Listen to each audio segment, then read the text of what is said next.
Hello friends, আজকের ভিডিওতে তোমাদের সকলকে স্বাগত। তো আজকে আমাদের সঙ্গে রয়েছে গোপাল মণ্ডল। ও একজন কলকাতা পুলিশ কনস্টেবলের সিলেক্টেড ক্যান্ডিডেট এবং বর্তমানে ট্রেনিংরত অবস্থায় রয়েছে। তো গোপাল কিভাবে তার লাইফ জার্নিটা কিভাবে চলেছে এবং সে কিভাবে প্রস্তুতি শুরু করেছে, তো সেই সমস্ত বিষয়ে জানবো বিস্তারিত। তো গোপাল, তোমাকে আজকের ভিডিওতে স্বাগত। নমস্কার, আমার নাম গোপাল মণ্ডল। আমি মুর্শিদাবাদ জেলার বেলনা গ্রামের একজন বাসিন্দা। আমি 2015 সালে মাধ্যমিক এবং 2017 সালে উচ্চ মাধ্যমিক এবং 2020-তে কোভিডের টাইমে আমার গ্র্যাজুয়েশন কমপ্লিট হয় এবং আমার গ্র্যাজুয়েশনের সাবজেক্ট ছিল ম্যাথামেটিক্স অনার্স। তো তোমার কীরকম নাম্বার ছিল সেটা সম্পর্কে একটু বলে দাও, মাধ্যমিক, উচ্চ মাধ্যমিক এবং গ্র্যাজুয়েশনে। আচ্ছা, আমার মাধ্যমিকের পার্সেন্টেজ ছিল 73.54 আর উচ্চ মাধ্যমিকে ছিল 84% এবং আমার গ্র্যাজুয়েশনে ছিল 69%। তো গ্র্যাজুয়েশন যখন কমপ্লিট হয় 2020 সালে, তো তারপরে আমি সিদ্ধান্ত নিই যে এসএসসি সিজিএলের জন্য আমি প্রিপারেশান নেব। তো প্রাথমিকভাবে তো আমার সেরকম কোনো আইডিয়া ছিল না যে সিজিএল পরীক্ষা কীরকম হয়, কারণ আমার বন্ধুবান্ধব তখন সিজিএলের জন্য প্রিপারেশান বলে, তো জাস্ট ওই বন্ধুবান্ধবের একটা হয় না সঙ্গ যে বিষয়টা হয়, তো সেই বিষয় তাতেই করে আমি ওদের সঙ্গে সিজিএল প্রিপারেশানের জন্য বেলঘড়িয়াতে শিফট হই। বেলঘড়িয়া আসি আমি। বেলঘড়িয়াতে আসার পরে মোটামুটি 2 মাস তো আমার এখানে জাস্ট আশেপাশে বিভিন্ন রকম যে প্রাইভেট টিউটার যেগুলো হয়, তো তাদের কাছেই পড়তাম আমি প্রথম 2 মাস। তো তারপরে মনে হয় যে না, আমার শুধুমাত্র একটা যদি প্রিপারেশনকে বুস্ট করবো মনে করি বা খুব তাড়াতাড়ি প্রিপারেশন মনে করলে আমার একটা কোচিংয়ের প্রয়োজন। তো আমি মাহিন্দ্রা কোচিংয়ে অ্যাডমিশান নিই এবং তার 2 মাস পরে আবার আমাদের কোভিড প্যান্ডামিকের সেকেন্ড ওয়েভ আসে। তো তখন আমার প্রিপারেশনটা বন্ধ হয়ে যায় অ্যাকচুয়ালি, অফলাইন মোড থেকে অনলাইন মোডে শিফট হয় এবং তখন একটা আর্থিক সমস্যা আসে। তো সেই কারণে আমি বাড়ি চলে যাই একদম, এবং সেখানেই আমি অনলাইনে ক্লাস করি। 2021-23 সেশনে আমাদের বিএডে অ্যাডমিশন হয় আমাদের ওখানে। তো সেখানে আমি বিএডে অ্যাডমিশন নিই। এরই মাঝে 2020 সালে আমাদের ওয়্যারলেস টেলিকমিউনিকেশনের একটা ফর্ম ছাড়ের পরীক্ষা এবং সেটা ফিল আপ করি এবং সম্ভবত 2021 সালের ডিসেম্বর নাগাদ আমাদের এর এক্সামিনেশনও হয়। তো এটা সম্পূর্ণ ছিল সায়েন্স বেস একটা এক্সামিনেশন, কারণ এখানে অন্যান্য যে সমস্ত ডিপার্টমেন্টগুলো, আর্টস ডিপার্টমেন্ট অন্য কিছু, তাদের ফর্ম ফিল আপে তাদের অ্যালাউ ছিল না এক্ষেত্রে। তো মোটামুটি 80,000-এর কাছাকাছি ছিল বলে এই পরীক্ষা পার্টিসিপেট করে। যাই হোক, তার মধ্যে আমি সাকসেসফুল হই এবং আমি আমার মাঠে গিয়ে আমি সেখানে ফিল করি মাঠটা, কারণ আমার সেরকম প্রস্তুতি কিছু ছিল না। তো তারপরে যেহেতু 21-23 আমার বিএড অনগোয়িং ছিল, তো তারই মাঝে 2022 সালে আমাদের কলকাতা পুলিশের ফর্ম ছাড়ে। তো তারপরে আমি আরও পরীক্ষা বলতে গেলে সিজিএল 2বার দিয়েছি। তো সেক্ষেত্রে আমার যেহেতু জেনারেল কাস্ট আমার, তো সেক্ষেত্রে আমার সিজিএলও হয়নি। ওয়্যারলেসেও আমি সেভাবে একবার ব্যর্থ হয়েছে, একবার ওয়্যারলেসে মাঠে। 2023-এ আমাদের টেট এক্সামিনেশন হয়। তো সেখানে আমাদেরকে বসার পারমিশনও দেওয়া হয়েছিল প্রথমত। তো সেখানে আমি পাস করি, কিন্তু পরবর্তীকালে সুপ্রিম কোর্টের যে আদেশ জারি হয়, তো সেখানে আমাদেরকে বাদ দেওয়া হয়। তারপরে বিএড যাদের ছিল তাদেরকে টেট কোয়ালিফাই করা সত্ত্বেও তাদেরকে বাদ দেওয়া হয়, ইন্টারভিউ। তো যাই হোক, এবং তারপরে 2022 সালে কলকাতা পুলিশের ফর্ম ফিল আপ হয়। তো তার 1 বছর পরে 2023 সালের জুন মাসে আমাদের এই পরীক্ষার প্রিলিমিনারি এক্সামটা হয়। আমার এক্সামিনেশন ছিল মালদাতে।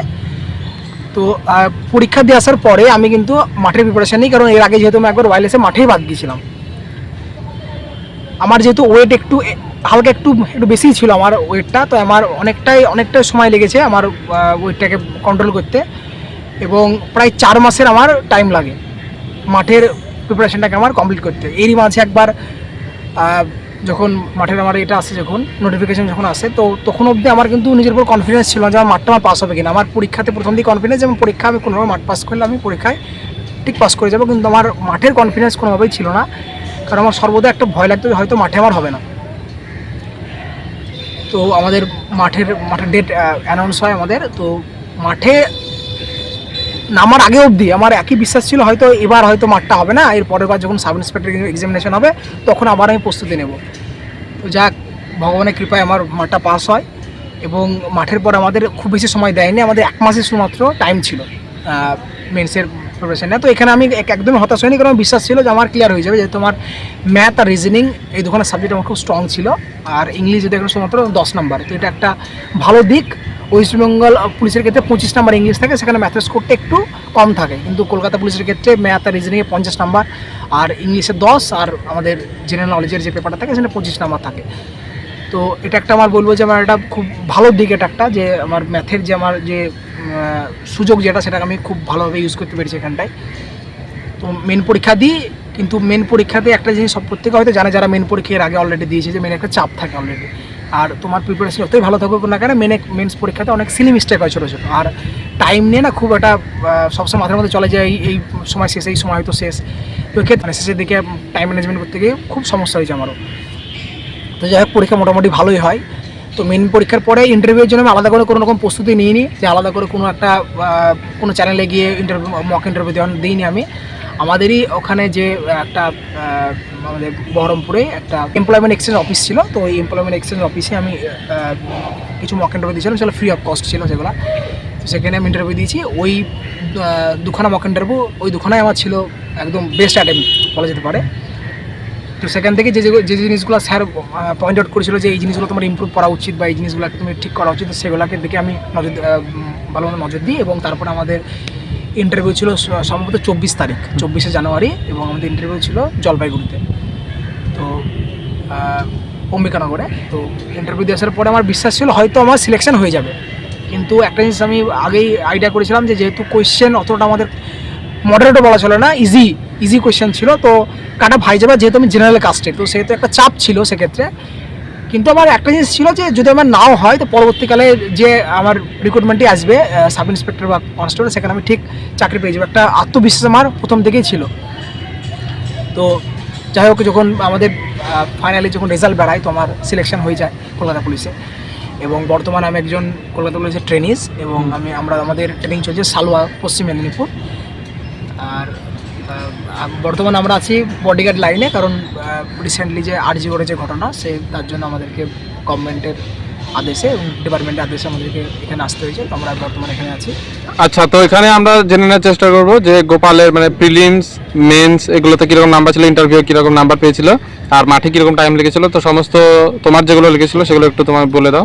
আচ্ছা, আমার প্রিলিমসের ক্ষেত্রে আমার নাম্বার ছিল 71, যা আমাদের জেনারেলে কাট অফ ছিল 67। আর মাঠের ক্ষেত্রে তো আমি প্রথমে বললাম যে আমার 4 মাস মতো আমার টাইম লেগেছিলো মাঠ তুলতে গিয়ে, কারণ আমি প্রথম দিকে যে স্পিড যে বিষয়টা, স্পিড রান যে টাইম দেখানোটা আমি করিনি। প্রথম দিকে আমি লং রানের দিকে ফোকাস করেছিলাম, এবং তারপরে আফটার 2 মান্থ মানে 2 মাস হয়ে যাওয়ার পরে তখন আমি মোটামুটি স্পিড রান বাইকগুলো এগুলো প্র্যাকটিস করেছি, স্প্রিন্ট এগুলো জিনিসগুলো। আর তারপরে আমি ওই মাঠের পাশাপাশি আমি মেন্সের জন্য বিভিন্ন রকম মক দিতাম টেক্সট বুক থেকে। আর মেন্সের প্রিপারেশন খুব বেশি নিয়েছিলাম তা না, মেন্সের প্রিপারেশন, কারণ আমি একটা প্রাইভেট স্কুলে পড়াতাম, তো সেখানে আমাকে টাইম দিতে হতো সেক্ষেত্রে, এবং টিউশনই করতাম।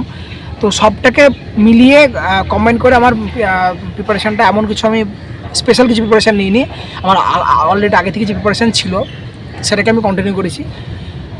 আর আমার মেন্সে আমার নাম্বার ছিল, রমার্কস ছিল 61.25 আউট অফ 85। হ্যাঁ, আউট অফ 85, এবং ইন্টারভিউ নাম্বার স্কোর যোগ করার পর আমার নাম্বার ছিল 72.58, আর আমাদের কাট অফ ছিল 71 জেনারেল।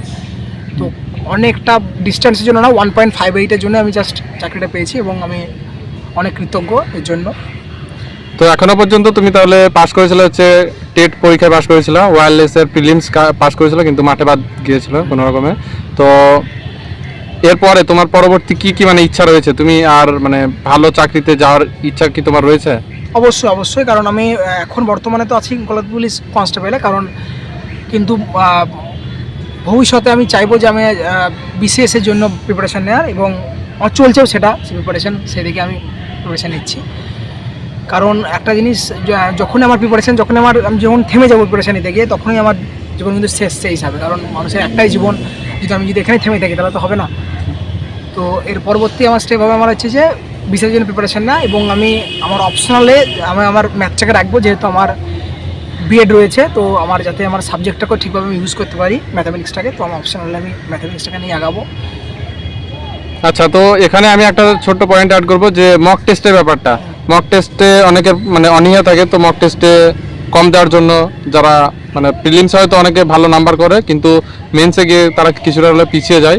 তো মক টেস্ট কতটা মানে জরুরি এই কলকাতা পুলিশ কনস্টেবল, মানে এমসিকিউ টাইপ যে কোনো পরীক্ষা মানে পাস করার জন্য মক টেস্ট কতটা জরুরি সেই সম্পর্কে তুমি কিছু বলো।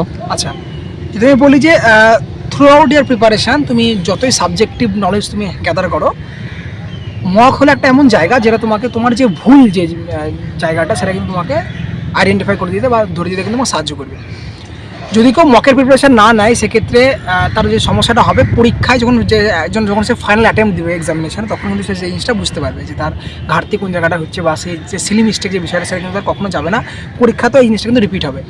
তো আমি বলবো যে যতটা সম্ভব বেশি বেশি করে মক দাও। যদি ইনিশিয়ালিভাবে প্রিপারেশন যদি শুরু করে থাকো তাহলে সেক্ষেত্রে বলবো যে মকটা খুব বেশিতে মকের দিকে ইনভলভ হতে হবে এমন না, সপ্তাহে একটা বা দুখানা করে মক টেস্ট দাও। এবং যদি প্রিপারেশন ফুল না হয়ে থাকে তাহলে সাবজেক্টিভ মক টেস্ট দাও। আর যার প্রিপারেশন, হ্যাঁ অবশ্যই মক দেওয়ার পরে কিন্তু অ্যানালিসিসটা খুব ইম্পর্টেন্ট, কারণ অ্যানালিসিস না করলে তুমি তোমার ভুলটা ধরতে পারবে না।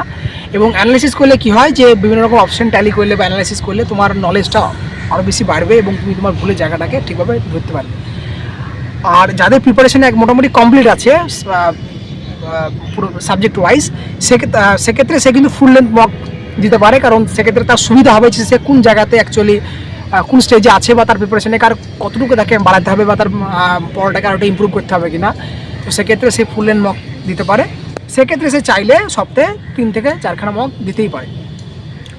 আর আমি বারবার বলবো, যদি কনস্টেবল প্রিপারেশান নাও সেক্ষেত্রে কিন্তু তোমার প্রিপারেশানটা কিন্তু হবে সাব ইন্সপেক্টর লেভেলের বা তার থেকেও কিন্তু উচ্চ, কারণ বর্তমানে জানো যে এটা খুবই একটা কম্পিটিশনের যুগ। তো আমি আমার সঙ্গেই দেখেছি, আমার সঙ্গে যারা যে সমস্ত আমার বন্ধুবান্ধব বা আমার সিনিয়র যারা ছিল, আমার ধরুন এটা পুলিশের ফার্স্ট অ্যাটেম্প্ট, এটা ওয়াইল্ডলেসকে যদি আমি বাদ দিই তাহলে আমার ফার্স্ট অ্যাটেম্পটে কিন্তু আমি চাকরি পেয়েছি। তো আমার সঙ্গে যারা ছিল কলিগ যারা আমাদের ওখানে, তো তারা কেউ 2বার, কেউ 3বার, কেউ 4বার বাদ গিয়েছে পরীক্ষাতে। তো তাদের একটা ফল্ট কি আছে যে তারা শুধুমাত্র কনস্টেবলের প্রিপারেশান নেয়। তো এক্ষেত্রে আমি বলি, যেহেতু একটা কম্পিটিশনের যুগ, এখানে সবাই কিন্তু পড়াশোনা করে এখনকার দিনে, সবার কাছে মোটামুটি রিসোর্সেস অ্যাভেলেবেল আছে through out the online and offline. তো সেক্ষেত্রে যদি আপনি কনস্টেবলের প্রিপারেশান পরীক্ষা দেবেন, কনস্টেবলের যে প্রিপারেশান নেয় সেক্ষেত্রে আপনারা কিন্তু নাও হতে পারে। তো আপনাকে প্রিপারেশানটা কিন্তু একটু অ্যাডভান্স রাখতে হবে। আর যখনই দেখবেন নতুন টাইপের কিছু কোয়েশ্চেন আপনার কাছে আসছে, সেটাকে আপনি ভাবুন, সেটাকে অ্যাভয়েড করবেন না, সেটাকে আপনি অবশ্যই আপনার প্রিপারেশনটা ইনক্লুড করুন। যদি মনে হয় কোনো কোয়েশ্চেন জেনারেল নলেজের ক্ষেত্রে ইরিলেভেন্ট যদি মনে হয়, সেটাকে আপনার যারা সিনিয়র আছে বা আপনার যে টিচার আছে তাকে জিজ্ঞেস করুন। যদি তিনি বলেন যে না ইরিলেভেন্ট কোয়েশ্চেন বা এরকম কোয়েশ্চেন কোনো আসে না, সেক্ষেত্রে সেটাকে আপনি অযথা সময় নষ্ট না করে সেই কোয়েশ্চেনগুলোকে আপনি ছাড়তে পারেন। কিন্তু বিশেষ করে ম্যাথের ক্ষেত্রে যদি কোনো লেটেস্ট কোয়েশ্চেন আসে আপনার সামনে, তো সেটাকে অবশ্যই আপনি সলভ করে সেটাকে এড়িয়ে যাবেন না, কারণ পরীক্ষার যে ট্রেন্ড এখন বর্তমানে, আপনারা কিন্তু নতুন নতুন জিনিস কিন্তু পরীক্ষায় ইনক্লুড হচ্ছে এবং সেগুলো জিজ্ঞেস করা হচ্ছে। আচ্ছা, বেশ, ঠিক আছে। এবার আর একটা বিষয়ে কথা বলবো, সেটা হচ্ছে যে নতুন যারা মানে কনস্টেবলের জন্য প্রিপারেশন নিচ্ছে বা এসআই জন্য প্রিপারেশন নিচ্ছে, তো পুলিশের পরীক্ষার ক্ষেত্রে আমরা দেখছি যে একটা মানে দীর্ঘ সময় ধরে মানে পরীক্ষা হলে রেজাল্টটা দিতে দেরি হয়, এবার মাঠ হয়ে মেন হয়, তারপরে আবার মানে মেন্সের রেজাল্ট দিতে অনেকটা দেরি হয়। তো একটা মানে টাইম টেকিং একটা ব্যাপার থাকে। তো একটা রিক্রুটমেন্ট প্রসেস মিনিমাম 1 বছর, 1.5 বছর, 2 বছর এরকম লেগে যায়। তো আমাদেরও যেমন প্রিলিমস এক্সাম হতে মানে ফর্ম ফিল আপের পরে 1 বছর টাইম লেগেছিল। তো এই সব সময়গুলোতে মানে নিজেদেরকে খুব মানে ডিমোটিভেট ফিল হয়। তো এই ডিমোটিভেট যাতে ফিল না হয় বা পজিটিভ কীভাবে থাকা যায়, তো তার জন্য তুমি কি মানে বিষয়গুলো ফলো করতে? আচ্ছা, আমি যদি একটা জিনিস বলি, তো ঘটনা হলো যে যখন আপনি যখন প্রিপারেশন শুরু করবেন তখন আপনি ধরেই চলবেন যে কোনো একটা প্রসেস কমপ্লিট হতে আপনার মোটামুটি 1.5 থেকে 2 বছর লাগবে। এটা এমন নয় যে শুধুমাত্র ডিপার্টমেন্টারি ফল্ট, এমন নয়, অনেক রিজন থাকে এর পিছনে, অনেক রকম কেসও হয় বিভিন্ন কারণে। তো সেই কারণবশত জিনিসগুলো একটু পিছিয়ে যায় জিনিসগুলো। কিন্তু ঘটনা হলো যে যখন আপনি শুধুমাত্র একটা এক্সামকে ফোকাস করে যখন খাটবেন না, যে যখন আপনি কনস্টেবলের এক্সামকে ফোকাস করে খাটবেন তখন আপনারা কিন্তু ডিমোটিভেশন আসবে। কারণ ধরুন একটা পরীক্ষার ফর্ম ফিল আপ করার পরে যদি 1 বছর পর এক্সাম হতে নিজেকে 1 বছর অবধি প্রিপারেশনের মধ্যে রাখাটা একটু ডিফিকাল্ট। তাই আমি বলবো যে শুধুমাত্র যদি আপনার টার্গেট হোক কনস্টেবল, কোনো ক্ষতি নাই, কিন্তু আপনি পারলে আশেপাশে যে সমস্ত এক্সামগুলো হয় যেগুলো এর ধারে কাছে, সেই এক্সামগুলো দেওয়ার চেষ্টা করবেন, এমনকি ইনক্লুডিং WBCS।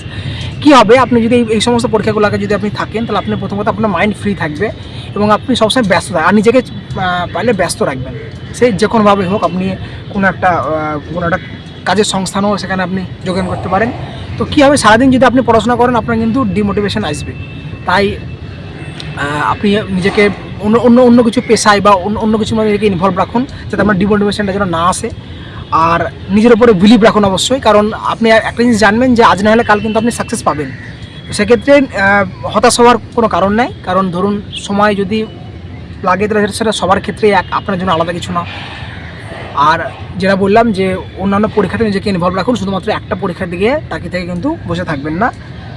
আর প্রিপারেশনটাও কিন্তু আপনাকে সেরকম লেভেলে নিতে হবে যে শুধু কনস্টেবলে খাটলাম, বিশেষটা শুধুমাত্র মজা করতে গিয়ে দিয়ে এলাম, এমন না। আপনি প্রিপারেশনটাকে সেই লেভেলে রাখুন, সেই মতন খাটুন, এবং যেটা বললাম নিজেকে অন্য কিছুতে ইনভলভ রাখুন, যাতে আপনার একটা জিনিসের উপর আপনাকে ডিপেন্ড করে না থাকতে হয়। আচ্ছা, তো আজকের ভিডিওটা আর খুব একটা দীর্ঘায়িত করছি না, এখানেই শেষ করছি। তো গোপালকে অসংখ্য ধন্যবাদ আজকে আমাদের চ্যানেলে নতুন নতুন অনেক অভিজ্ঞতা শেয়ার করার জন্য। তো ঠিক আছে, আজকের এখানেই শেষ করছি, ধন্যবাদ।